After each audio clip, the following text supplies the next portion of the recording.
Hello everyone, welcome to Okul, India के सबसे affordable learning platform में आप सभी लोगों का एक बार फिर से बहुत बहुत स्वागत है। हम लोग बात कर रहे हैं certificate physical and human geography. इसका पार्ट सेकंड हम लोगों ने इस बुक का स्टार्ट कर दिया है, जो चैप्टर 13 से आगे को बात करेगा। We will talk about weather in this topic in this chapter. और पिछले पार्ट में हम लोगों ने जो है वेदर के बारे में सीखा था। इस चैप्टर में अभी तक ये सीखा था, ये समझा था कि वेदर और क्लाइमेट में अंतर क्या है, क्या वेदर है, क्या क्लाइमेट है, इसके बारे में चीज़ें समझी थी। और थोड़ा सा बहुत ही बेसिक डिस्कशन हमने इस चीज़ों को लेकर किया था। ये भी देखा था कि वेदर और क्लाइमेट की इंफॉर्मेशन जो है वो ज़रूरी क्यों है, यूज़फुल क्यों है, और वो किस किस तरीके से हमारे ऊपर इफ़ेक्ट डालती है, या हमारी डेली एक्टिविटीज़ को या हमारी रेगुलर एक्टिविटीज़ को कैसे इन्फ्लुएंस करती है। ये चीज़ें अभी तक हम लोग जो है इस चैप्टर में देख चुके हैं। आज हम लोग आगे बढ़ेंगे और जो हमें वेदर और क्लाइमेट के जो एलिमेंट्स हैं, जैसे कि रेनफॉल है, टेम्परेचर है, प्रेशर है, इन सब के बारे में हम लोग अब आगे बात करेंगे स्टार्टिंग फ्रॉम टुडेज पार्ट। और अराउंड 2 से 3 पार्ट में हम लोग सारे के सारे एलिमेंट्स डिस्कस कर लेंगे और हमारा चैप्टर जो है वो भी इसी के साथ कंप्लीट हो जाएगा। तो मैं आप सभी लोगों से रिक्वेस्ट ये करना चाहता हूँ कि जो भी लोग इन वीडियो सीरीज़ को फॉलो कर रहे हैं, जिनको ये पसंद आ रही है, वो प्लीज़ ज़्यादा से ज़्यादा वीडियोस को लाइक करें, ज़्यादा से ज़्यादा अपने फ्रेंड्स, अपने कलीग्स के साथ वीडियोस को शेयर करें, ताकि हमारे इन कोर्सेज जो है उनकी रीच ज़्यादा हो, वो ज़्यादा से ज़्यादा लोगों तक पहुँचे, ज़्यादा से ज़्यादा स्टूडेंट्स की, एस्पिरेंट्स की जो है वो हेल्प हो सके। यही हमारा एक मकसद है। और बाकी जो लोग चैनल पे नए आए हैं, जो आज हमसे पहली बार जुड़ रहे हैं, मैं उनसे भी रिक्वेस्ट करना चाहता हूं कि आप लोग क्या करें, चैनल को सब्सक्राइब ज़रूर कर लें और बेल आइकन प्रेस करना ना भूलें, ताकि हमारी तरफ से जब भी कोई नया वीडियो पोस्ट हो तो वो आप लोगों को उसकी नोटिफिकेशन मिल जाए और वो बिल्कुल भी मिस ना हो। तो चलिए फिलहाल हम लोग जो है अपना discussion on this chapter 13 weather, इसको पार्ट 2 के साथ आगे कंटिन्यू करते हैं।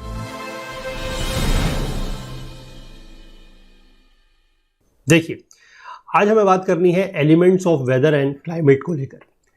अब हमने ये सब चीज़ें तो पिछले पार्ट में पढ़ ली है कि वेदर क्या है, क्लाइमेट क्या है, उसके एलिमेंट्स क्या है, जैसे rainfall, temperature, pressure, humidity, wind, clouds, है ना। ये सारे के सारे क्या है, एलिमेंट्स हैं।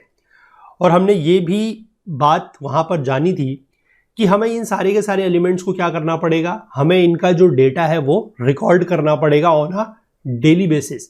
तो उसी के हिसाब से हम वेदर प्रेडिक्ट कर सकते हैं, और जब उसी को हम लोग एक लॉन्ग टर्म एवरेज लेंगे तो that will be defined as climate of that particular area, of that particular region. तो हमें ये सारे के सारे एलिमेंट्स के बारे में जानना और इनको कैसे मेजर किया जाता है वो जानना भी जरूरी है।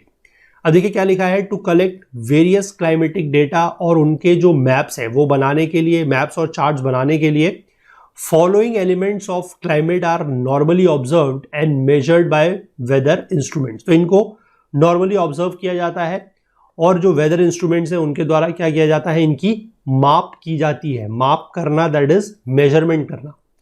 तो सबसे पहला जो एलिमेंट दिया गया है दैट इज रेनफॉल। रेनफॉल तो आप सभी लोगों को पता है, बारिश जो होती है वही है ना।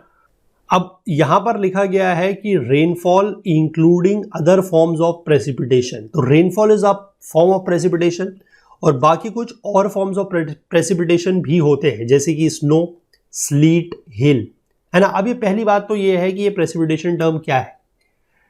Precipitation is you can say just opposite to evaporation. जैसे इवेपोरेशन में क्या होता है कि जो पानी है वो भाप बन के ऊपर उड़ रहा है, तो सिमिलरली प्रेसिपिटेशन में क्या होगा कि जब वो भाप जो है, जो in the form of clouds में हमारा एक्यूमुलेट रहती है, जब वो कंडेंस होता है, जब कंडेंसेशन की प्रोसेस होगी, तो वो सारे का सारा जो भाप है, जो वाटर वेपर कंटेन्ड है, वो नीचे आ जाएगा। अब वो नीचे आने के अलग अलग तरीके हो सकते हैं। अगर वो सिंपल वाटर ड्रॉप्स के फॉर्म में आ रहा है तो we will call it rain, है ना। अगर वो स्नो के फॉर्म में आता है, यानी कि बर्फ के फॉर्म में आ रहा है, तो उसको स्नो बोला जाता है। फिर उसकी भी अलग अलग कैटेगरी है, स्लीट है, हेल, मतलब जो ओले वगैरह पड़ते हैं, हेल स्टॉर्म, है ना। तो उसकी कैटेगरी, उसकी कंडीशन सारी अलग है। वो हम लोगों ने थोड़ा बहुत जो है वो देखी है अपने एनसीईआरटी के कोर्स में, तो यहाँ पर उसको हम बात नहीं करेंगे। अब rainfall including other forms of precipitation is always measured by a metal instrument called rain gauge. तो यहाँ पर इस बात को, इसके ऊपर जोर देने का मेरा मकसद, एम्फसाइज करने के ऊपर मकसद क्या था, वो ये था कि अगर आप लोगों से एग्जाम में कभी स्टेटमेंट फॉर्म में क्वेश्चन पूछा जाए कि रेन गेज जो है, रेन गेज या रेन गॉज जो भी आप इसको बोले, वो सिर्फ और सिर्फ रेनफॉल को मेजर करता है, सिर्फ और सिर्फ बारिश को मेजर करता है, तो ऐसा नहीं है।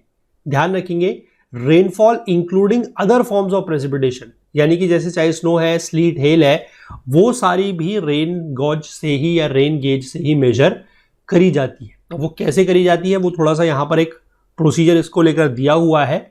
ये आप कह सकते हैं कि पढ़ाई भी है और एक जनरल अंडरस्टैंडिंग भी है, कि आप जैसे न्यूज़ वगैरह में सुनते रहते हैं कि आज इस जगह पे 10 मिलीमीटर बारिश हुई या आज इस जगह पे 50 मिलीमीटर बारिश हुई, तो वो 10 मिलीमीटर 50 मिलीमीटर कैसे मेजर करते हैं, क्या है वो, वही यहाँ पर समझाया गया है। तो जनरल अंडरस्टैंडिंग भी यहाँ पर आपकी जो है बहुत बढ़िया इस सब्जेक्ट के साथ हो रही है। अब देखिए, ये एक मेटल इंस्ट्रूमेंट है, मतलब धातु का बना हुआ है। क्या है, देखिए इसमें एक कॉपर सिलेंडर है, कॉपर सिलेंडर। देखिए कॉपर यहां पर आपको दिख जाएगा, ये नीचे यहां पर डायग्राम भी साथ साथ में आपको दिखाते जाऊंगा। This is a copper cylinder, है ना, कॉपर सिलेंडर है।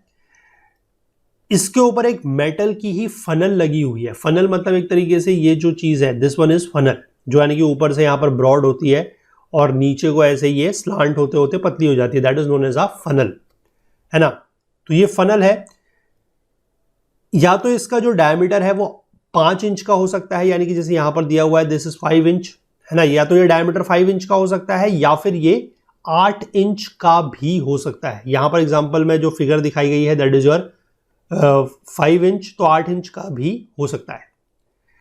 और which will leads into a smaller copper container और अ ग्लास बॉटल, यानी कि यहां से ये बेसिकली ये जो बड़ा वाला कॉपर सिलेंडर है, इसके ऊपर फनल लगी है और यहां से जो भी कलेक्ट होगा वो नीचे जाएगा जहां पर एक स्मॉलर कंटेनर है। और स्मॉलर कंटेनर या तो ग्लास का हो सकता है और either it could be of copper, ये कॉपर का भी हो सकता है। आई होप यहां तक चीज सही है। अब इसके बाद जो ये होल इन द फनल है, होल इन द फनल मतलब यहां पर होल होगा ना फनल में, यहां पर जहां से अगर ऊपर से पानी कलेक्ट हो रहा है तो वो नीचे इस बोतल में जाएगा।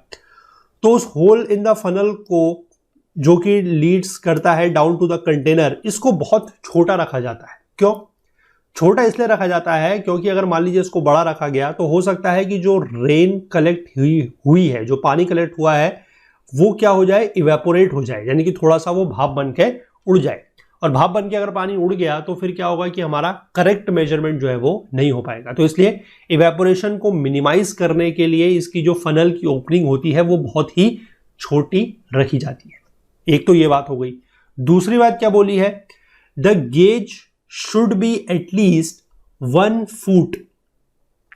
Foot above the ground and firmly fastened, यानी कि एक तो ये जमीन से 1 फुट ऊपर होना चाहिए। 1 फुट मतलब होता है 12 इंच, 12 इंच। जो आप लोगों ने जनरली स्केल देखा होगा, जो आप स्केल यूज करते हैं, बड़ा वाला स्केल जिसको हम बोलते हैं, है ना, एक तो छोटा स्केल होता है 6 इंच का, एक बड़ा जो स्केल होता है 12 इंच का, दैट इज दी 1 फुट।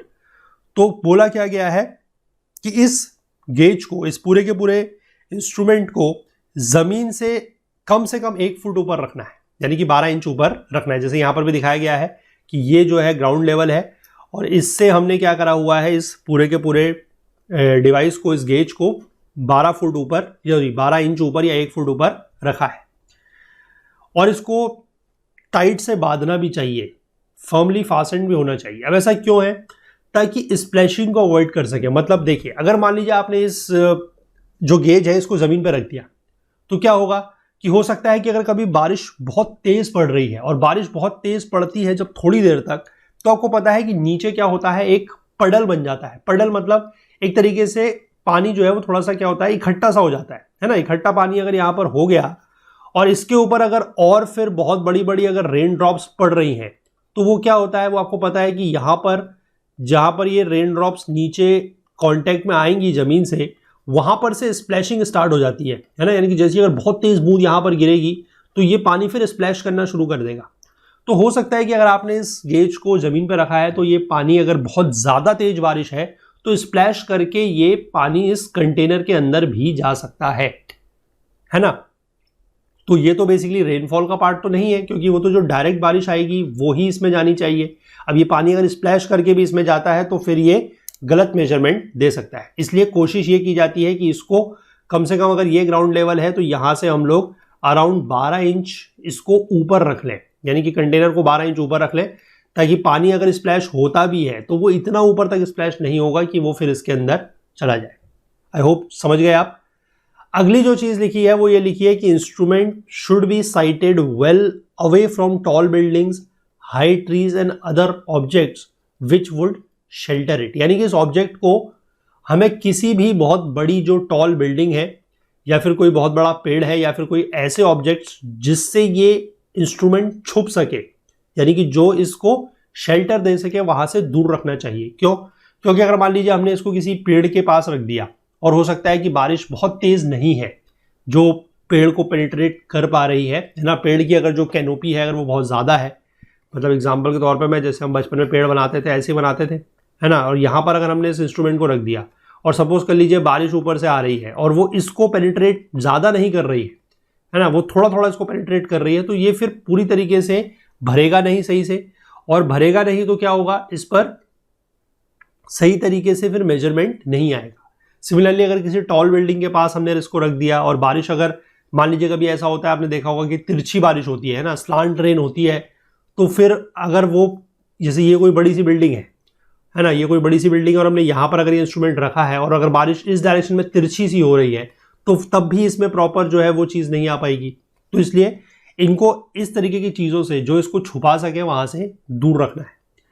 इसके बाद अब क्या होगा, the measurement of the rainfall. अभी तो हमने क्या करा कि उस पर उसको रखा और उस पर पानी इकट्ठा कर लिया, जितनी भी बारिश हुई पानी इकट्ठा कर लिया, लेकिन अभी भी हमारा वो सवाल का जवाब हमें नहीं मिला कि 1 मिलीमीटर बारिश, 2 मिलीमीटर बारिश, इसका क्या मतलब है ना। अब वो देखिए कैसे है।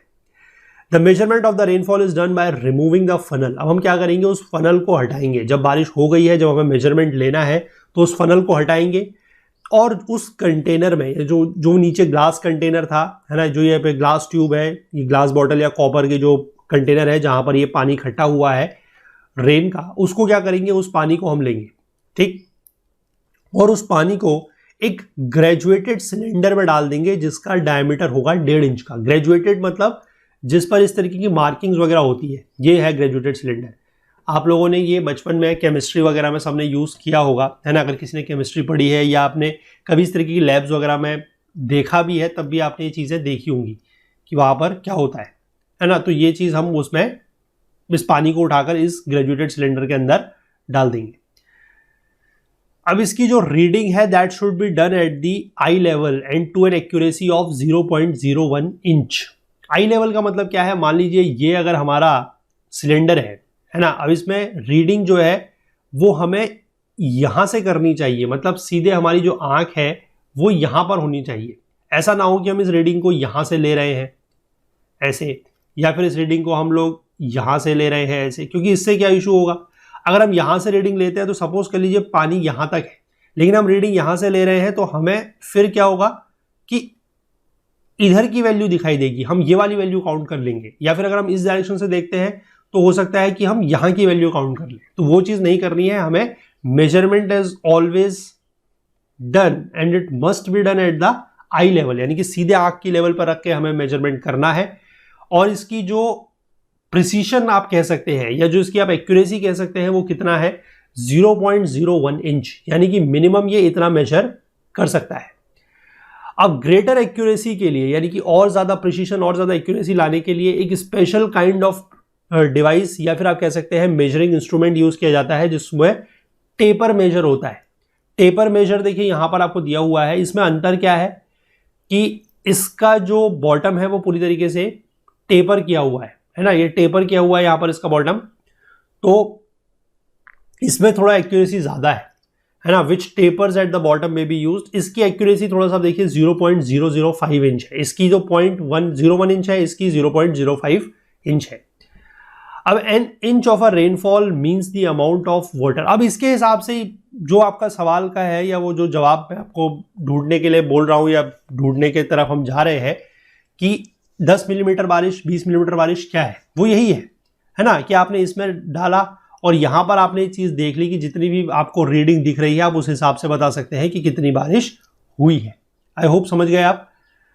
अब इसी को लेकर ये लिखा है कि an inch of rainfall means the amount of water that would cover the ground to a depth of 1 inch, है ना। यानी कि 1 इंच बारिश का मतलब क्या है कि इतना पानी जो ग्राउंड को 1 इंच तक क्या कर दे, डुबा दे, मतलब जिसमें ग्राउंड के ऊपर 1 इंच पानी हो। लेकिन कंडीशन यह है कि कुछ भी पानी इवेपोरेट नहीं होना चाहिए, ड्रेन्ड नहीं होना चाहिए और परकोलेट नहीं होना चाहिए। मतलब कुछ भी पानी जो है वो भाप बन के उड़ा ना हो, कंडीशन ये है। ड्रेन्ड ऑफ मतलब कहीं वो बह ना गया हो, और परकोलेट ना हुआ हो। परकोलेट मतलब जमीन के अंदर वो पानी ना चला गया हो।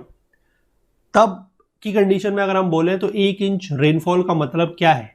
1 इंच रेनफॉल का मतलब है कि जैसे अगर ये ग्राउंड लेवल है, तो अगर हम कहें कि किसी दिन 1 इंच बारिश हुई है, तो 1 इंच बारिश का मतलब है कि ये इतना पानी है कि ये इस जमीन को, इस ग्राउंड को क्या करेगा, 1 इंच तक डुबा सकता है।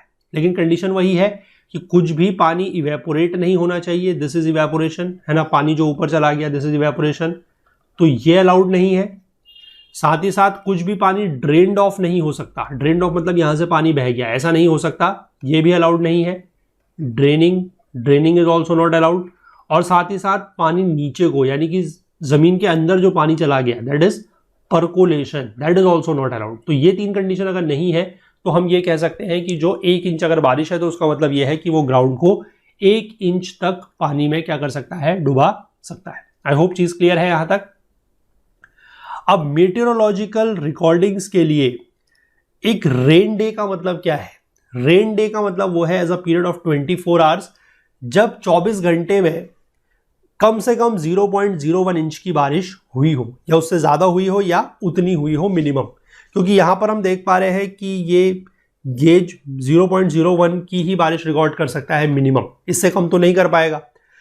अब इससे कम अगर बारिश होगी तो वो फिर रिकॉर्ड होगी नहीं, तो कम से कम इतनी अगर बारिश हो रही है तो उसको मीटरोलॉजिकल रिकॉर्डिंग्स के हिसाब से रेन डे बोला जाएगा। रेन डे मतलब जिस दिन बारिश हुई है, रेनी डे नहीं। रेनी डे तो हम बचपन में जानते थे कि बहुत ज्यादा बारिश होती थी, स्कूल की छुट्टी हो जाती थी, है ना, वो नहीं।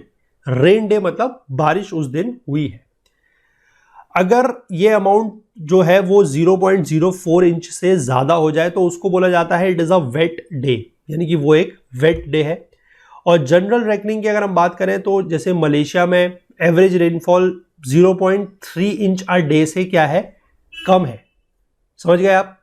मतलब एक जनरल बात की जा रही है कि अब मलेशिया का एग्जांपल क्यों दिया जा रहा है, क्योंकि मैंने फिर से बताया फॉरेन ऑथर की बुक है, तो एग्जांपल हमें इसमें इंडिया के तो नहीं मिलेंगे, है ना, फॉरेन के ही मिलेंगे।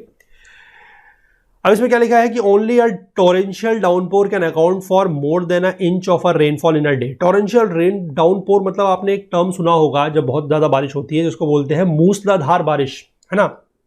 जब बहुत तेजी से बारिश हो रही है, बारिश रुक नहीं रही है, तो उस तरीके की अगर बारिश होती है तभी हम ये एक्सपेक्ट कर सकते हैं कि 1 इंच से ज्यादा बारिश पड़ेगी। अदरवाइज 1 इंच बारिश जो है वो बहुत ज्यादा होती है। Rain gauge must be examined every day. अब इस रेन गेज को जो है, मतलब कहीं पर भी ये सेटअप लगाया गया होगा तो इसको डेली एग्जामिन करना जरूरी है, और ये किया भी जाता है। टेम्परेट रीजन्स में वहां पर रेनफॉल भी होता है। इक्वेटोरियल रीजन में तो रेनफॉल नहीं होगा, लेकिन टेम्परेट रीजन्स में रेनफॉल भी होगा। तो वहां पर क्या करते हैं कि स्नोफॉल होगा, तो स्नोफॉल को केयरफुली मेल्ट किया जाएगा, मतलब जो बर्फ है उसको पिघलाया जाएगा। कैसे कि जो ये फनल थी इसको थोड़ा सा गर्म किया जाएगा, और उसके बाद फिर मेजरमेंट किया जाएगा। और प्रैक्टिकल पर्पस के लिए अगर हम बात करें तो 10 से 12 इंच की जो स्नो है उसको 1 इंच बारिश के इक्विवेलेंट ही माना जाता है। ये यहां पर इस पे दोनों में एक तरीके से आप कह सकते हैं रिलेशन समझाया हुआ है।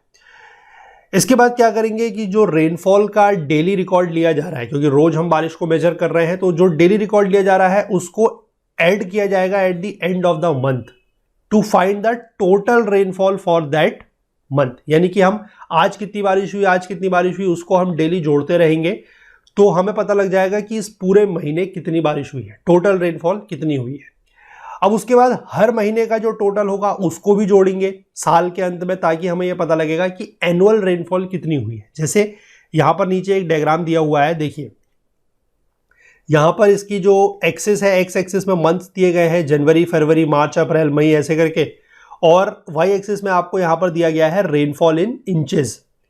अब यहां पर जनवरी में आपको दिख रहा है कि 4 इंच बारिश हुई है, फरवरी में लगभग 3-3.5 इंच के आसपास बारिश हुई है ना। तो ये मंथ वाला कैसे निकलेगा, आप डेली को ऐड करेंगे तो मंथ निकलेगा। और ये आपको मंथ का पूरा फिगर मिल गया। This is the figure for, you can से ये पूरा मंथ का फिगर हो गया। तो इसको आप क्या कर लीजिए, टोटल ऐड कर लीजिए, इसका टोटल जो है आप ऐड कर लीजिए, है ना। या फिर जैसे आप लोगों में से अगर कोई मैथ्स के स्टूडेंट है या उनको पता है, तो हम उसमें कहते हैं इस तरीके के फिगर के लिए कि एरिया ऑफ द ग्राफ आप निकाल लीजिए। जो एरिया अगर आप निकाल लेंगे तो आपको पूरा का पूरा क्या मिल जाएगा, साल में कितनी बारिश हुई है वो मिल जाएगी, यानी कि आपको क्या मिल जाएगी, टोटल एनुअल रेनफॉल मिल जाएगी। तो इस तरीके से इसको जो है वो मेजर किया जाता है और ये चीजें आपको यहां पर बताई जाती है। अब आपको क्या मिला है, एक एनुअल रेनफॉल मिली है, मतलब इस साल कितनी बारिश हुई। अब उसमें से अगर हमने मीन एनुअल रेनफॉल निकालना है तो वो हम क्या करेंगे, हम हर साल की एनुअल रेनफॉल तो निकाल ही रहे हैं, डेली निकाली, उसको जोड़ा हमने मंथ बेसिस पे तो मंथ की मिल गई, फिर मंथ सारे जोड़े तो हमें एनुअल मिल गई।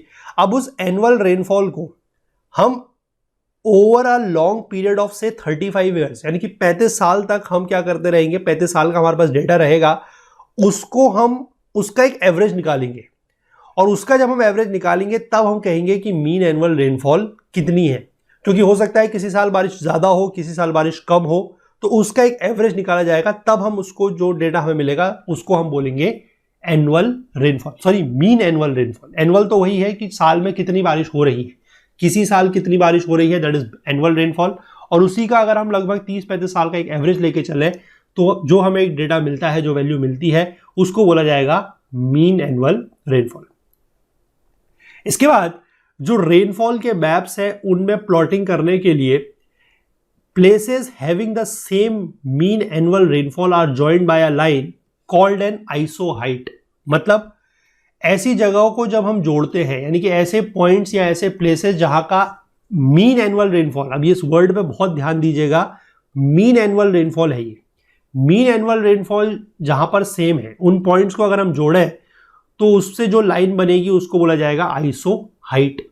अब ये टर्म इस तरीके के हमने और भी पहले पढ़े हैं, जैसे कि अगर टेम्परेचर, सेम टेम्परेचर वाले जगह को हम जोड़ते हैं तो उसको क्या बोलते हैं, आइसोथर्मल, है ना, आइसोथर्म्स बोलते हैं।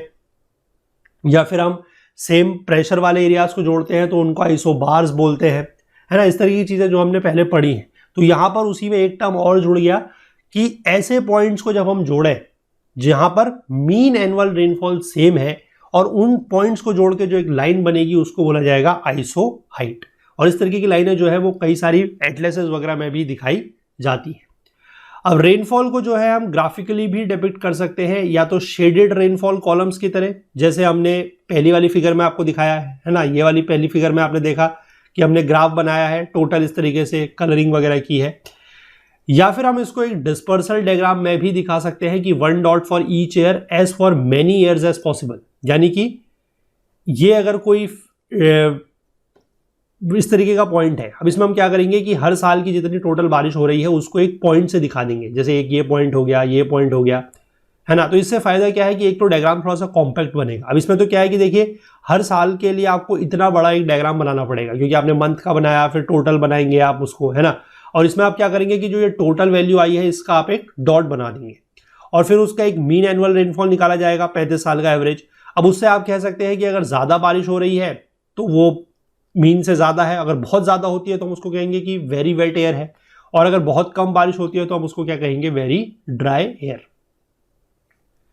The former illustrates the monthly rainfall regime over a year and the latter shows the glance the range of dry and wet airs for 35 years. यानी कि जो ये पहला वाला है वो क्या दिखा रहा है, हमें मंथली रेनफॉल दिखा रहा है कि इस महीने कितनी बारिश हुई, इस महीने कितनी बारिश हुई, हम वो यहां से देख सकते हैं। लेकिन इस वाले फिगर में जो सेकंड फिगर है, यहां पर हमें मंथली नहीं पता लग रहा है, यहां पर हमें ये सिर्फ पता लग रहा है कि इस साल में कितनी बारिश हुई, है ना। अब इस साल में किस महीने ज्यादा बारिश हुई, किस महीने कम बारिश हुई, वो हमें नहीं पता लग रहा है। तो अगर हम इस तरीके की चीज देखना चाहें कि इन 35 साल का जो हमारे पास डेटा है, जो वैल्यूज है, उसमें हम ये देखना चाहें कि किस साल सबसे ज्यादा बारिश हुई, है ना, या किस साल सबसे कम बारिश हुई, और ज्यादा हुई तो कितनी हुई, कम हुई तो कितनी हुई, उनके बीच का रेंज क्या है, डिफरेंस क्या है, वो अगर देखना चाहे सिर्फ हम, मतलब अगर हम ईयरली डेटा से संबंधित चीजें जानना चाहते हैं, मतलब हमें महीने का नहीं कोई मतलब, हम एक एवरेज देखना चाहते हैं कि साल में कितनी बारिश हुई, तो हमारे लिए इस तरीके का डिस्पर्सल डायग्राम जो है वो ज्यादा हेल्पफुल है। और अगर हम इसको थोड़ा सा और डिटेल में जाके मंथली बेसिस पे चीजें देखना चाहें कि इस मंथ कितनी बारिश हुई है ना, कौन से मंथ में ज़्यादा बारिश हुई, वो चीज़ें हम देखना चाहें तो फिर हमारे लिए उस तरीके का ये जो मंथली बेसिस वाला डायग्राम है ये ज़्यादा हेल्पफुल रहेगा। आई होप की चीज़ें जो है वो यहाँ तक बिल्कुल क्लियर हो रही है। तो इसी के साथ हमारा जो ये पहला एलिमेंट था दैट इज द रेनफॉल, वो हमने कवर कर लिया है। अब इसके बाद दूसरे एलिमेंट की तरफ बढ़ेंगे दैट इज योर प्रेशर। अब ये प्रेशर क्या है, देखिए प्रेशर मतलब हिंदी में तो इसको बोलते हैं दाब, है ना, दाब, दैट इज प्रेशर। अभी प्रेशर क्या होता है, देखिए हमें पता है कि एयर जो है that is made up of number of mixed gases and has weight. Air जो होती है, जो एटमॉस्फेरिक एयर होती है, उसमें क्या क्या है, बहुत सारी गैसेस है, नाइट्रोजन, ऑक्सीजन, कार्बन डाइऑक्साइड और बहुत सारी, है ना, और उसका कुछ ना कुछ वजन भी होता है। तो अब क्योंकि ऑब्वियस सी बात है, अगर गैस है तो कुछ तो वजन होगा, क्योंकि कुछ तो मॉलिक्यूल्स के पार्टिकल है, भले ही गैस है हल्की होगी as compare to solid liquid, लेकिन कुछ तो वेट होगा।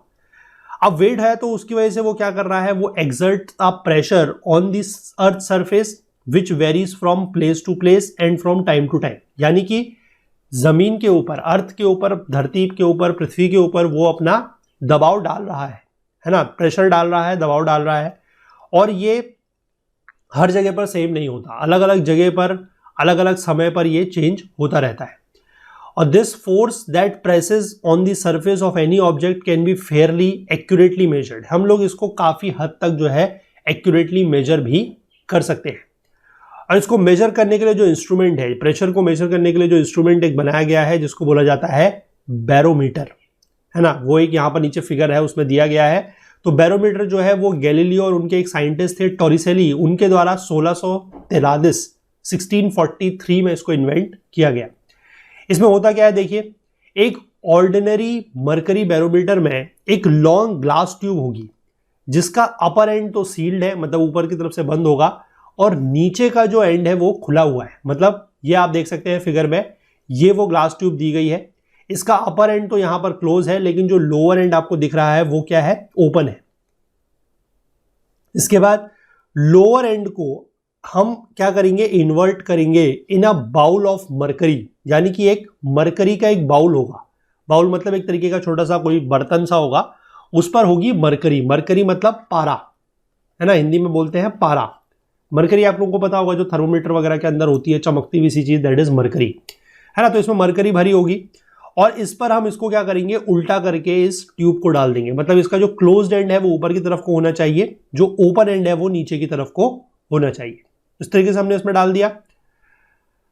और इसका जो सरफेस है, whose surface is expose to the air. किसके सरफेस की बात हो रही है, ये जो बाउल है, जो कंटेनर है, वो ये सरफेस की बात हो रही है, ये एटमॉस्फेयर पे खुला हुआ है। अब इससे क्या होगा, देखिए variations in the atmospheric pressure on the mercury surface are balanced by the column of mercury in the glass tube. अब होगा क्या, देखिए अगर मान लीजिए यहां पर तो एयर है, इसके ऊपर तो क्या होगा, एयर होगी क्योंकि एटमॉस्फेयर पे खुला हुआ है। अब इस पर अगर एटमॉस्फेयर का प्रेशर पड़ रहा है, एयर का प्रेशर पड़ रहा है, मतलब एटमॉस्फेयर का प्रेशर पड़ रहा है, तो अगर वो एटमॉस्फेरिक प्रेशर ज्यादा होगा तो यहां पर ज्यादा फोर्स पड़ेगा, और यहां पर अगर ज्यादा फोर्स पड़ेगा तो मरकरी बदले में क्या करेगी, यहां से नीचे की तरफ को जाने की कोशिश करेगी, है ना, और यहां से ऊपर चढ़ने की कोशिश करेगी। तो यहां पर जो आपका लेवल ऑफ मरकरी है ये थोड़ा सा बढ़ जाएगा, ये राइज कर जाएगा।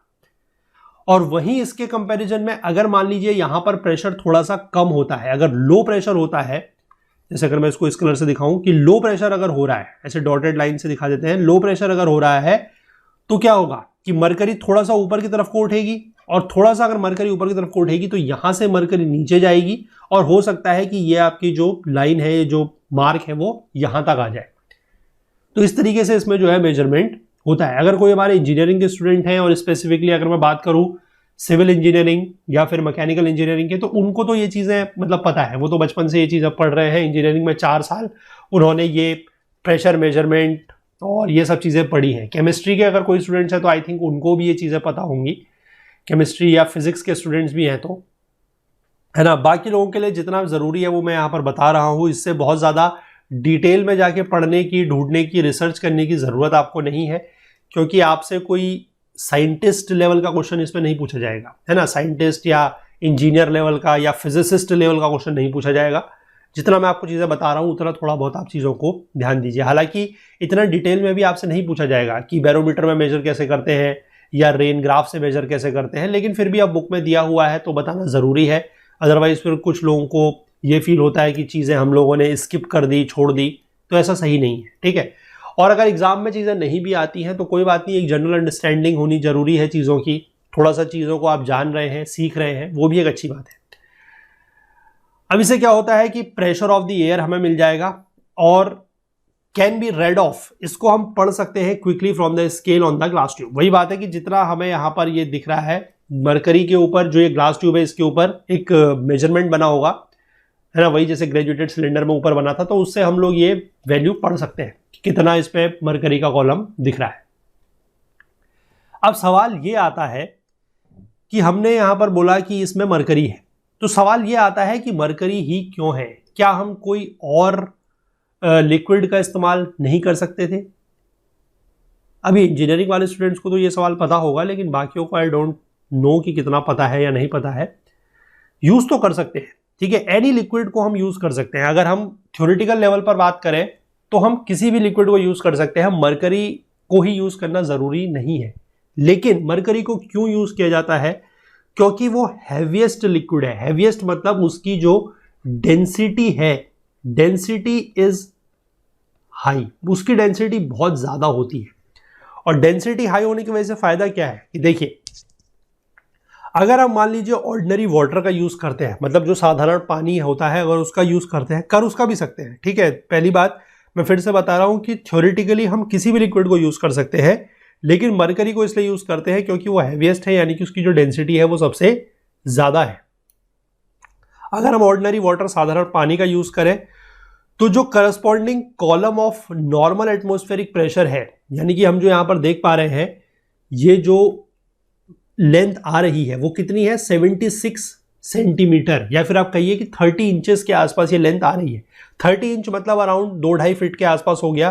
तो इतना तो इंस्ट्रूमेंट हम कैरी भी कर सकते हैं और इसमें पोर्टेबिलिटी भी है, मेजर भी कर सकते हैं, पोर्टेबल भी है, एक जगह से दूसरी जगह ले जा भी सकते हैं, ये कंफर्टेबल है। लेकिन वहीं अगर इसकी जगह हम मरकरी की जगह इसमें पानी का यूज कर दें तो होगा क्या कि नॉर्मल एटमॉस्फेरिक प्रेशर को मेजर करने के लिए जो कॉलम है वो लगभग हो जाएगा 34 फीट, है ना। जो मरकरी कॉलम है वो लगभग 29.9 इंच, 29.9 इंच मतलब मैंने आपको बताया 2 से 2.5 फीट के आसपास। वहीं अगर हम बात कर ले 34 फीट, तो आप समझिए कि जितना ये अभी इंस्ट्रूमेंट है 34 फीट मतलब अगर आप इसको एक जनरल अंडरस्टैंडिंग में बात करें तो आप ये मान लीजिए कम से कम 3 फ्लोर मतलब 1 फ्लोर, 2 फ्लोर, 3 फ्लोर के आसपास का ये बड़ा कॉलम बनेगा। तो इतने बड़े इंस्ट्रूमेंट को कैरी करना, इतने बड़े इंस्ट्रूमेंट से मेजरमेंट करना पॉसिबल नहीं है। It is not feasible, it is not possible, इसीलिए इसका हम लोग यूज नहीं करते हैं। मरकरी का यूज इसीलिए कर रहे हैं क्योंकि ये कोई बहुत भारी लिक्विड है। अगर आने वाले समय में हो सकता है कि कुछ और इन्वेंशन हो जाए, कोई मरकरी से भी ज्यादा हैवी लिक्विड हमें मिल जाए, तो फिर हम उसका भी यूज कर सकते हैं, लेकिन एज ऑफ नाउ तो यूज मरकरी का ही किया जा रहा है। आई होप मरकरी का यूज क्यों कर रहे हैं, पानी का यूज क्यों नहीं कर रहे हैं, वो आपको यहां पर समझ में आ गया होगा। अब वही चीज लिखिए जो मैंने आपको पीछे समझाई कि अगर प्रेशर बढ़ता है तो जो air pressing on the surface जो है that will force up the mercury column to about 31 inches, यानी कि जब ज्यादा प्रेशर पड़ेगा, है ना, जैसे यहां पर मैं आपको दिखाया कि अगर ज्यादा प्रेशर पड़ेगा, जहां पर अगर प्रेशर बढ़ता है तो क्या होगा कि मरकरी ऊपर चली जाएगी। पहले अगर ये लेवल था तो हो सकता है अब यहां पर पहुंच जाए, और बाद में अगर प्रेशर कम होता है तो हो सकता है कि यहां पर आ जाए। तो यही चीज इसने बताई है कि अगर कभी ज्यादा प्रेशर पड़ता है तो ये 31 इंच तक भी जा सकता है, और अगर कभी प्रेशर कम होता है तो less air pressure on the surface, यानी कि सरफेस के ऊपर दबाव कम पड़ेगा और मरकरी का जो कॉलम है वो 28 इंच तक भी ड्रॉप कर सकता है, यानी कि उस कंडीशन में हम कहेंगे it is a low pressure. लगभग 29.9 इंच या 30 इंच के आसपास है तो that is your normal pressure, वो एक नॉर्मल एटमॉस्फेरिक प्रेशर है। उससे ज्यादा होगा तो हाई प्रेशर, उससे कम होगा तो लो प्रेशर। अब प्रेशर हमें पता है, प्रेशर क्या है, प्रेशर इज फोर्स, या इसको हम इस तरीके से कहें कि force exerted per unit area. यही डेफिनेशन होती है फोर्स की कि किसी भी पर्टिकुलर एरिया पर जितना फोर्स लग रहा है तो force divided by that area is pressure. तो इसलिए हम इसको यूनिट ऑफ फोर्स के टर्म में भी मेजर कर सकते हैं। यूनिट ऑफ फोर्स के टर्म में मतलब जैसे आपको पता है कि फोर्स की यूनिट होती है न्यूटन, दैट इज न्यूटन, है ना। तो न्यूटन पर मीटर स्क्वायर, इस तरीके से भी इसको मेजर कर सकते हैं, क्योंकि force per unit area, area को हम मेजर करते हैं मीटर स्क्वायर में, सेंटीमीटर स्क्वायर में, या किसी में भी कर सकते हैं, जनरल में बता रहा हूं। तो न्यूटन पर मीटर स्क्वायर भी इसकी एक यूनिट होती है। एक नई यूनिट भी इसकी बनी है, दैट इज मिली बार। तो मिली बार इज नथिंग बट, मिली मतलब होता है कितना, 0.001, या फिर आप कहें कि 10⁻⁻3। और ये जो बार यूनिट है ये आपकी यहीं से निकल के आई है, दैट इज न्यूटन पर मीटर स्क्वायर में से। तो वहीं से ये नई यूनिट जो है वो बनी है, और इसको मेट्रोलॉजिकल स्टेशंस में 1914 में अडॉप्ट किया गया। नॉर्मल एटमॉस्फेरिक प्रेशर की हम बात करें तो यहां पर जो आपको ये यूनिट दी है ये एज सच आप लोगों के काम की नहीं है। क्यों? क्योंकि ये एफपीएस यूनिट है। हम लोग इंडिया में FPS unit, that is foot pound second, है ना। हम कौन सी यूनिट यूज करते हैं? We use the MKS system. MKS मतलब मीटर किलोग्राम सिस्टम सेकेंड, ये यूज करते हैं। या फिर हम सीजीएस यूज करते हैं, that is centimetre gram second. लेकिन हम लोग एफपीएस यूज नहीं करते, फुट पाउंड और सेकेंड, हम ये यूज नहीं करते। तो हालांकि ये जो वैल्यू दी है दैट इज 14.7 एलबी, मतलब होता है पाउंड पर स्क्वायर इंच, ठीक है। तो ये भी एक तरीके से क्या है कि नॉर्मल जो टेम्परेचर है, नॉर्मल एटमॉस्फेरिक प्रेशर है, उसी की वैल्यू है। टेम्परेचर नहीं, सॉरी, प्रेशर की वैल्यू है, ठीक है। या फिर इसको अगर हम मरकरी कॉलम के टर्म्स में बात करें तो लगभग 29.9 इंच के आसपास है। या फिर मिलीबार में अगर बात करें तो दैट इज 1013 मिलीबार्स। ये इतना प्रेशर है, that is your normal atmospheric pressure. अब मैप में अगर हम इक्वल प्रेशर के पॉइंट्स को जोड़ते हैं, ऐसे प्लेसेस को जोड़ते हैं जहां पर प्रेशर सेम रहता है, तो उन लाइंस को हम क्या बोलते हैं? आइसोबार्स। ये तो हम पहले भी देख चुके हैं। टेम्परेट लैटिट्यूड्स की अगर हम बात करें तो प्रेशर चेंजेस जो है वो बहुत ज़्यादा रैपिड है, और वहां पर हमें पता है कि साइक्लोन्स, एंटी साइक्लोन्स वगैरह भी बनते हैं। क्योंकि साइक्लोन्स, एंटी साइक्लोन्स बनने के पीछे जो मुख्य वजह है, जो मुख्य कारण है, वो यही है, जो प्रेशर वेरिएशन होती है। तो वहां पर लो प्रेशर का एरिया बनता है, हाई प्रेशर का एरिया बनता है, फिर हाई प्रेशर से लो प्रेशर की तरफ को विंड्स मूव करती है, और वहां पर ये पूरा साइक्लोनिक कंडीशन वगैरह बनती है ना। वो हम लोगों ने एनसीईआरटी में पढ़ा हुआ है। हालांकि थोड़ा बहुत अगले चैप्टर में भी दिया है आई थिंक, तो वहां पर भी उसको जितना जरूरी होगा वो देख लेंगे। नॉर्मल सर्कमस्टेंसेस की अगर हम बात करें तो प्रेशर जो है वो 960 मिलीबार से लेकर 1040 मिलीबार तक वेरी करता है। 1013 तो नॉर्मल है, इसके बाद 960 तक अगर आ जाएगा तो वो लो प्रेशर हो जाएगा, 1040 मिलीबार तक जाएगा तो वो ज्यादा हो जाएगा, मतलब हाई प्रेशर हो जाएगा। इसके बाद प्रेशर की जो रीडिंग है वो वेरी करती है नंबर ऑफ फैक्टर्स के हिसाब से। मतलब सी लेवल की रीडिंग अगर 30 इंच की है, और अगर हम उसी को लेकर माउंटेनियस रीजन में चले जाते हैं 3.5 मील ऊपर सी लेवल से, तो उसकी वैल्यू लगभग आधी हो जाएगी। मतलब प्रेशर वहां पर इतना कम हो जाएगा। क्योंकि क्या होता है कि जैसे जैसे हम ऊपर की तरफ को बढ़ते हैं तो हमारे ऊपर हवा कम होगी, और उसकी वजह से उसका जो वेट है वो भी कम पड़ेगा, और प्रेशर भी कम पड़ेगा। मतलब इसको अगर हम ऐसे समझाएं, यहां पर थोड़ा सा स्पेस हम देखते हैं, यहां पर हमें स्पेस मिला है। देखिए, जैसे मान लीजिए ये सी लेवल है, ये है सी लेवल, और यहां पर इसके ऊपर अगर सपोज कर लीजिए कोई हिली एरिया है, माउंटेन एरिया है, ऐसे। अब होगा क्या, यहां ऊपर पूरी हवा है, एवरीथिंग इज एयर हेयर, है ना, इधर भी है, सब जगह है। अब अगर मान लीजिए कोई व्यक्ति अगर व्यक्ति को मैं ऐसे बना लूं, पर्सन, ठीक है, समझने के लिए, तो इसके ऊपर क्या हो रहा है, मान लीजिए ये पूरा का पूरा एटमॉस्फेरिक है, इतना ही एटमॉस्फेरिक की हाइट है, तो इसके ऊपर इतनी जो है वो एयर की क्या होगा, एयर का प्रेशर पड़ेगा या वेट पड़ेगा, आप कह सकते हैं। तो ज्यादा एयर का वेट पड़ रहा है, तो इसलिए सी लेवल पर प्रेशर क्या होगा, प्रेशर विल बी हाई। अब जैसे ही ये यहां से ऊपर की तरफ को चढ़ना शुरू करेगा, हाइट पर चढ़ना शुरू करेगा, तो धीमे धीमे जो एयर का कॉलम है वो छोटा होता चला जाएगा। यानी कि इसके ऊपर जो है वो एयर कम है, यहां पर पहुंचेगा तो और कम है, यहां पर पहुंचेगा तो और कम है ना। यहां पर देखिए और कम हो गई। फिर इसके बाद अगर ये यहां पर टॉप पे पहुंच जाता है तो फिर वो और कम हो जाएगी, है ना। अगर ये व्यक्ति यहां पर टॉप पे पहुंच गया तो ये और कम हो जाएगी। तो इसीलिए लिखा गया है कि जैसे जैसे ये व्यक्ति ऊपर की तरफ को बढ़ता जाएगा, हो क्या रहा है, इसके सर के ऊपर आप कह सकते हैं कि हवा कम है, और जैसे जैसे हवा कम होगी तो उसका वजन भी कम होगा। इसलिए ऊपर आप जैसे ही पहुंचेंगे हाईएस्ट जगह पर वहां पर प्रेशर जो है वो काफी क्या हो जाएगा, लो हो जाएगा। आई होप ये बात आप समझ पाए, यानी कि हाइट के साथ या एल्टीट्यूड के साथ प्रेशर क्या होता है, कम होता है। अब ये जो बैरोमीटर है, बैरोमीटर क्या है, जो हमने पीछे आपको दिखाया जिससे हम लोग प्रेशर को मेजर कर रहे हैं, वो gravitational forces as different latitudes, यानी कि अलग अलग लैटिट्यूड्स पर, लैटिट्यूड्स क्या होते हैं, 0 डिग्री इक्वेटर है ना, 23.5 degree north tropic of cancer है, 23.5 degree south tropic of capricorn है। तो वहां पर अलग अलग ग्रेविटेशनल फोर्सेस होते हैं, क्योंकि हमने ये चीजें पढ़ी है कि ग्रेविटी का फोर्स जो है वो अक्रॉस दी अर्थ या अक्रॉस दी ग्लोब सेम नहीं है, अलग अलग जगह पर कम बाकी वो होता रहता है। तो उस तरह के ग्रेविटेशनल फोर्सेस भी जो है वो बैरोमीटर के ऊपर इफेक्ट डालते हैं। साथ ही साथ टेम्परेचर की वजह से, अगर कहीं पर ज्यादा टेम्परेचर है तो वहां पर मरकरी खुद भी एक्सपेंड करेगी, है ना, ये भी एक रीजन है, ये भी एक मतलब फैक्टर है। अब इसीलिए जो प्रोफेशनल मीटरोलॉजिकल वर्क होता है उसमें बहुत ज़्यादा एक्यूरेट रीडिंग की ज़रूरत पड़ती है। जहां पर भी मतलब ऐसा हो कि बहुत ज़्यादा एक्यूरेट रीडिंग की ज़रूरत है, तो वहां पर हमें ये एल्टीट्यूड, लैटिट्यूड और टेम्परेचर से रिलेटेड जो भी चेंजेस आते हैं, जो भी वेरिएशंस आते हैं, उनको लेकर करेक्शन करने की ज़रूरत रहती है कि वहां पर ये सारे के सारी चीज़ों का हम करेक्शन करते हैं। इसके बाद एक मरकरी बैरोमीटर जो है, that dips in liquid, mercury is inconvenient for outdoor measurement. मैंने यही बताया कि अगर मरकरी बैरोमीटर भी है, मतलब कोई ऐसा मरकरी का कोई ट्यूब है जिसको हमने एक लिक्विड मरकरी के कंटेनर में डिप किया हुआ है, तो वो आउटडोर मेजरमेंट के लिए उतना ज्यादा कंफर्टेबल नहीं होगा, इनकन्वीनियंट होगा, है ना।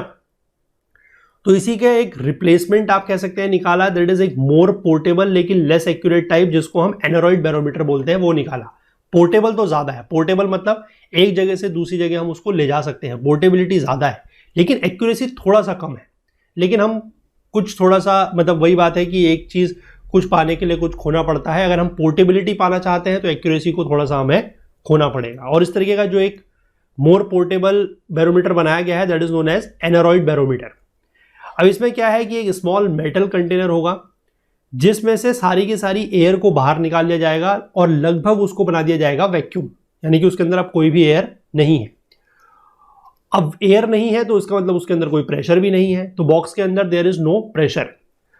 अब अगर बाहर कुछ भी प्रेशर का इंक्रीज होता है, यानी कि any increase in the pressure on the outside of the box, तो उससे क्या होगा, बाहर प्रेशर ज्यादा है, अंदर बिल्कुल भी एयर नहीं है, बिल्कुल प्रेशर नहीं है, तो उससे क्या होगा कि जो लिड होगी, उसकी लिड मतलब एक तरीके से जो ढक्कन होगा वो अंदर की तरफ को मूव करेगा, और उससे हमें क्या पता लगेगा कि बाहर प्रेशर क्या है, ज्यादा है।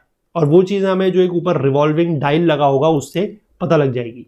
और मान लीजिए कभी बाहर प्रेशर कम हो जाता है, बाहर अगर प्रेशर कम हो जाता है तो फिर लिड जो है वो बाहर की तरफ को मूव करेगा, क्योंकि अंदर प्रेशर थोड़ा सा ज्यादा हो जाएगा, बाहर कम हो जाएगा, तो बाहर की तरफ को मूव करेगा, तो उससे हमें इंडिकेटर पे लो प्रेशर दिखाई देगा। मतलब यहां पर ये फिगर बनाया है ये इस तरीके से कि जब एयर का प्रेशर पड़ेगा तो ये चीज क्या होगा, ये लिड मूव करेगा, है ना। लिड अगर किसी भी तरीके से मूव करता है तो फिर ये डायल यहां से मूव, मतलब ये पूरा का पूरा इंस्ट्रूमेंट जो है वो काम करेगा, मूव करेगा, और ये इंडिकेटर आपको वैल्यू दिखाएगा कि वो हाई प्रेशर है या लो प्रेशर है ना। ये इस तरीके से काम करता है, दैट इज योर एनोरॉइड बैरोमीटर। इसका नाम याद रखेंगे, दैट इज एनोरॉइड बैरोमीटर। इसके बाद एरोप्लेन्स में क्या होता है, एक मॉडिफाइड टाइप का एनोरॉइड बैरोमीटर लगाया जाता है जिसको बोलते हैं एल्टीमीटर।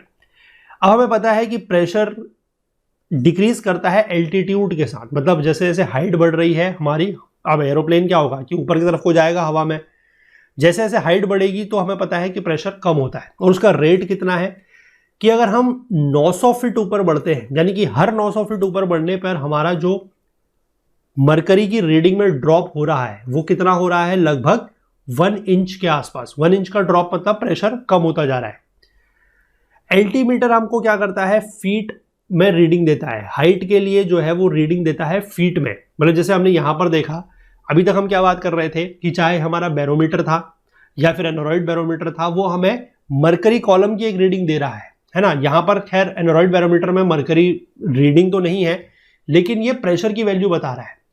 अब प्रेशर की वैल्यू जानने से ज्यादा जरूरी किसी भी एरोप्लेन के पायलट के लिए यह जानना जरूरी है कि वो किस हाइट पर उड़ रहा है। तो उसके लिए क्या किया जाता है, एल्टीमीटर का यूज करते हैं। उसमें वो हाइट की रीडिंग देता है आपको फीट में, वो आपको मिली बार में या इंचेस में रीडिंग नहीं देता, वो आपको ये बताएगा कि कितनी हाइट पर आप आ चुके हैं। और उससे क्या होगा कि pilot will be able to tell the altitude of the plane above the sea level. मतलब ये मेजरमेंट तो अपना इंटरनल मेजरमेंट तो वैसे ही करेगा कि जैसे हम ऊपर बढ़े, प्रिंसिपल तो वही रहेगा कि जैसे जैसे प्लेन ऊपर की तरफ को बढ़ रहा है तो उसका जो मरकरी इंच में ड्रॉप हो रहा है, मतलब जैसे ही 1 इंच का मरकरी ड्रॉप होगा तो पता लग जाएगा कि हम 900 फीट पहले से ऊपर आ गए हैं। फिर अगर 1 इंच और ड्रॉप होता है तो फिर पता लगेगा कि 900 फीट और ऊपर आ गए हैं। तो वो बेसिकली हमें 1 इंच का ड्रॉप, 2 इंच का ड्रॉप, वो रीडिंग नहीं मिलेगी। पायलट को क्या रीडिंग मिलेगी? 900 फीट, 1800 फीट, 2700 फीट, ऐसे करके। आई होप आप चीजों को समझ पा रहे हैं। और उससे फायदा क्या होगा कि पायलट ये बता सकता है कि वो अभी समुद्र तल से, समुद्र की सतह से कितना ऊपर उड़ रहा है। अब अगर कहीं पर continuous record of pressure changes की जरूरत है, अगर हमें कहीं पर उस चीज की जरूरत है, तो फिर एक सेल्फ रिकॉर्डिंग बैरोग्राम जो है वो भी यूज किया जाता है। पर वो बहुत ज्यादा, मैंने आपको बताया कि ज्यादा डिटेल में जाने की ये मेजरिंग डिवाइसेस के है नहीं। जो बुक में जितना दिया हुआ है उसी तक हम अपना कंटेंट को कन्फाइन रखेंगे, वहीं पर फोकस रखेंगे और उन्हीं चीज़ों को जो है बहुत डिटेल में समझेंगे। तो आई होप कि यहाँ तक चीज़ें जो है आपको बिल्कुल क्लियर हो रही हैं। तो ये दो हमने समझ लिए, दैट इज रेनफॉल के बारे में हम समझ गए कि रेनफॉल को कैसे मेजर करना है, और 10 मिलीमीटर बारिश होती है, 20 मिलीमीटर बारिश होती है तो उसका क्या मतलब है। और फिर प्रेशर को लेकर भी हम समझ गए कि प्रेशर को किस तरीके से बैरोमीटर के थ्रू मेजर करते हैं। तो आज हम इतना ही इसको 2 पार्ट रखेंगे। अगले पार्ट से जो टेम्परेचर है, यानी कि तापमान को कैसे मेजर करना है, थर्मोमीटर तो होता ही है जनरली, लेकिन बाकी और इसका प्रैक्टिकल एप्लीकेशन कैसे है, प्रैक्टिकली हम इसको कैसे मेजर करते हैं, मैक्सिमम टेम्परेचर, मिनिमम टेम्परेचर, वो हम देखेंगे अगले लेक्चर में। तो कंटेंट रिलेटेड अगर आपको कोई भी डाउट होता है तो आप हमारा टेलीग्राम का group, that is Okul GS UPSC discussion forum, इसको ज्वाइन कर सकते हैं। इसका लिंक आपको नीचे डिस्क्रिप्शन में मिल जाएगा, या फिर आप इसको टेलीग्राम में सर्च करके भी ज्वाइन कर सकते हैं और अपने जो भी डाउट्स हैं वो आप हमसे यहाँ पर पूछ सकते हैं। फुल कोर्स में अगर आप एनरोल करना चाहें तो उसका लिंक आपको नीचे डिस्क्रिप्शन में मिल जाएगा, उसके थ्रू जाके आप लोग फुल कोर्स में भी एनरोल कर सकते हैं। काफ़ी अफोर्डेबल रेट्स में वो कोर्स आप लोगों के लिए प्रोवाइड कराया जा रहा है। अगर आपको कोर्स को परचेस करने में, कोर्स को एक्सेस करने में कोई भी टेक्निकल क्वेरी आती है तो आप support@okul.co पर हमसे कॉन्टैक्ट कर सकते हैं। बाकी आप हमसे फेसबुक, इंस्टाग्राम, लिंक्डइन, ट्विटर, इन सारे सोशल मीडिया प्लेटफॉर्म्स के थ्रू भी कनेक्ट कर सकते हैं और अपने जो भी फीडबैक्स या जो भी सजेशंस आप हमारे कोर्सेज को लेकर, हमारे लेक्चर्स को लेकर देना चाहें वो आप यहाँ पर दे सकते हैं। तो चलिए मिलेंगे अगले लेक्चर में, तब तक के लिए अपना बहुत बहुत ध्यान रखिएगा। Please do take care of yourself. Thank you, have a nice day and bye bye.